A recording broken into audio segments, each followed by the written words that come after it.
বন্ধুরা, আপনারা ক্রোম ব্রাউজারের মধ্যে Facebook creator studio log in করতে পারতেছেন না? তাহলে আজকের ভিডিওটা আপনারই জন্য। হ্যাঁ বন্ধুরা, এখন আর আগের নিয়মে ফেসবুক ক্রিয়েটর স্টুডিওতে লগ ইন করা যাচ্ছে না, কিছুটা ভিন্নতা চলে আসছে। তো আপনারা নতুন একটা নিয়মে কিন্তু ক্রোম ব্রাউজারে ফেসবুক ক্রিয়েটর স্টুডিওতে লগ ইন করতে পারবেন। তো কীভাবে এটা করবেন সেটাই আজকের এই ভিডিওতে আমি আপনাদের দেখাবো। ভিডিওটা দেখলে আপনি অবশ্যই 100% আপনি ফেসবুক ক্রিয়েটর স্টুডিওতে লগ ইন করতে পারবেন, এটা আমি আপনাকে কথা দিচ্ছি। তো ফেসবুক ক্রিয়েটর স্টুডিওতে লগ ইন করার জন্য আপনারা আপনাদের ব্রাউজারটি ওপেন করে নেবেন।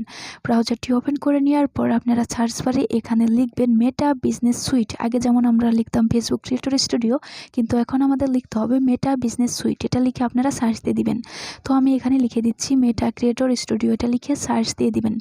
সার্চ দিয়ে দেওয়ার পর আপনাদের সামনে এরকম ইন্টারফেস চলে আসবে। বন্ধুরা, আপনাদের যাদের এখানে ডেস্কটপ মোড অন করা থাকবে না, তারা হচ্ছে উপরের দিকে দেখবেন 3 ডট, এই 3 ডটে একটা ক্লিক করে দিবেন। 3 ডটে ক্লিক করে দেওয়ার পর আপনারা এখানে একটু নিচের দিকে চলে যাবেন এবং এখানে দেখবেন ডেস্কটপ সাইট, পাশে এখানে আমার টিক চিহ্ন দেওয়া আছে, আপনাদের দেওয়া থাকবে না। যদি আপনাদের টিক চিহ্ন দেওয়া না থাকে সেক্ষেত্রে আপনারা এখানে টিক চিহ্ন দিয়ে নেবেন। এরপর আপনাদের সামনে লেখাগুলো এরকম ছোট ছোট চলে আসবে। তারপর আপনারা একটু জুম করে কাছে নিয়ে নেবেন, ঠিক আছে? এভাবে জুম করে আপনারা কাছে নিয়ে নেবেন। তারপর বন্ধুরা, এখানে আপনারা দেখতে পাচ্ছেন লেখা আছে মেটা business suite meta for creators. এই অপশনে আপনারা বা এই ওয়েবসাইটে একটা ক্লিক করে দেবেন। তো আমি এখানে ক্লিক করে দিচ্ছি। এখানে ক্লিক করে দেওয়ার পর আপনাদের সামনে এরকম ইন্টারফেস চলে আসবে। বন্ধুরা, আপনারা এই নিচের দিকে একটু খেয়াল করবেন, এখানে লেখা থাকবে ট্রাই ইট আউট। এই অপশনে একটা ক্লিক করে দেবেন। তো আমি এই অপশনে একটা ক্লিক করে দিচ্ছি। এখানে ক্লিক করে দেওয়ার পর আপনাদের সামনে এরকম ইন্টারফেস চলে আসবে। আপনারা এখান থেকে আপনাদের ব্রাউজারটা সিলেক্ট করে নেবেন। তো আমি জাস্ট ওয়ান্স এই অপশনে ক্লিক করে ক্রোম ব্রাউজারটা সিলেক্ট করে নিলাম। এরপর বন্ধুরা, আপনার সামনে এরকম ইন্টারফেস চলে আসবে। বন্ধুরা, আপনারা এই পাশে দেখবেন যে এখানে লেখা আছে লগ ইন উইথ ফেসবুক। আপনারা এই অপশনে একটা ক্লিক করে দেবেন। এখানে ক্লিক করে দেওয়ার পর আপনাদের সামনে এরকম ইন্টারফেস চলে আসবে। আপনারা এখানে আবারও জাস্ট ওয়ান্স এই অপশনে একটা ক্লিক করে দেবেন।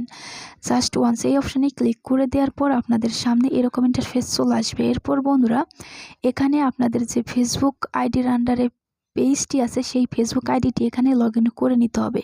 তো আপনারা কি করবেন, এখানে দেখুন, একটু খেয়াল করুন, এখানে আপনার ফেসবুকের এখানে আপনার ফেসবুক আইডির যে মোবাইল নাম্বার দিয়ে খুলে থাকলে মোবাইল নাম্বার দিবেন, বা ইমেল দিয়ে খুলে থাকলে ইমেলটা দিয়ে দিবেন। তারপর এখানে পাসওয়ার্ড দিবেন। পাসওয়ার্ড দিয়ে দেওয়ার পর আপনারা লগ ইন এই অপশনে ক্লিক করলে কিন্তু আপনার ফেসবুক আইডিটি ওপেন হয়ে যাবে। তো আমি এখানে আমার ফোন নাম্বার এবং পাসওয়ার্ড দিয়ে লগ ইন করে নিচ্ছি। তারপর আপনাদের সামনে আসতেছি। বন্ধুরা, আপনারা দেখতে পাচ্ছেন আমি কিন্তু এখানে ফোন নাম্বার এবং এখানে পাসওয়ার্ড দিয়ে দিয়েছি। এরপর আমরা কি করব, এই লগ ইন এই অপশনে একটা ক্লিক করে দেব। লগ ইন অপশনে ক্লিক করে দেওয়ার পর আপনাদের সামনে বন্ধুরা, লগ ইন অপশনে ক্লিক করে দেওয়ার পর কিন্তু আপনাদের সামনে এরকম ইন্টারফেস চলে আসবে।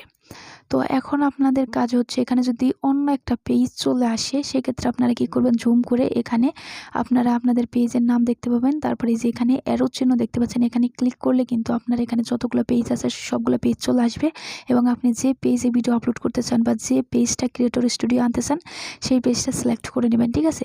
তো বন্ধুরা, এখান থেকে কিন্তু আপনারা খুব সহজে ভিডিও আপলোড করতে পারবেন।